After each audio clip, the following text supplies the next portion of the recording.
Arriver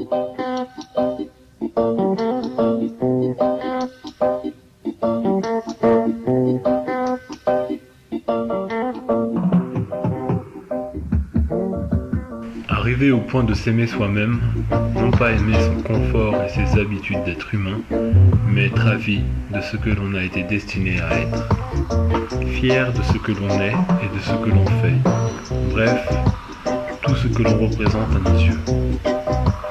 Atteindre le calme, la pureté et être clairvoyant, sentir qu'il nous suffit de se laisser aller dans cette direction pour accumuler de l'amour.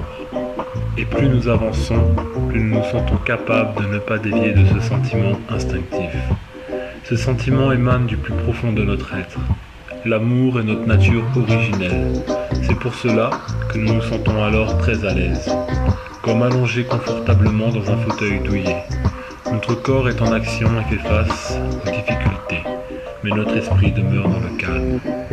L'amour que je peux ressentir en regardant la lune et le ciel étoilé est infini et omniprésent. Je m'en rapproche sans cesse. Je le sens fidèle, prêt à me faire écho. Se rapprocher de soi n'a pas de limite. Sans cesse, nous pouvons nous rappeler de qui nous sommes et faire revivre notre vraie nature. Une fois le pied dans cette voie, chaque geste procure quiétude et jouissance, car nous reflétons à la perfection ce que nous sommes vraiment, c'est-à-dire lumière et amour. Avoir accès à sa mémoire inconsciente et à sa totale capacité intellectuelle, prodiguée par le sentiment de joie et d'amour. Le pouvoir et la force au service du bien, immergés dans notre nature la plus vraie, la plus profonde. Nous sommes le gardien de ce royaume qui est nôtre. Nous sommes le seul à en détenir la clé. Et cet état de clairvoyance qui nous rend supérieurs n'est là que pour nous aider à protéger ce royaume, à le garder vivant en nous uniquement pour cela. Ne vous servez pas de ce pouvoir pour obtenir les futilités de ce monde absurde, ni le contrôle des âmes.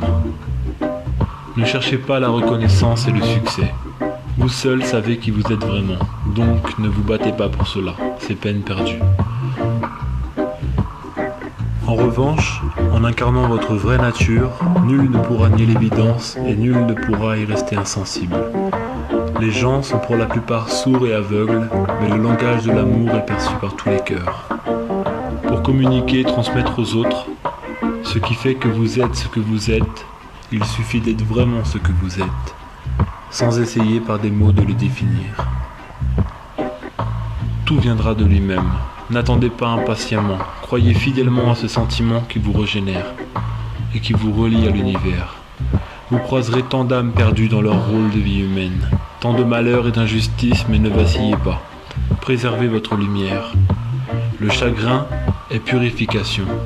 Agissez simplement. Lorsque celui-ci arrive, sentez-le provenir du plus profond de vous. Il emprunte le même chemin qui vous relie à vous-même.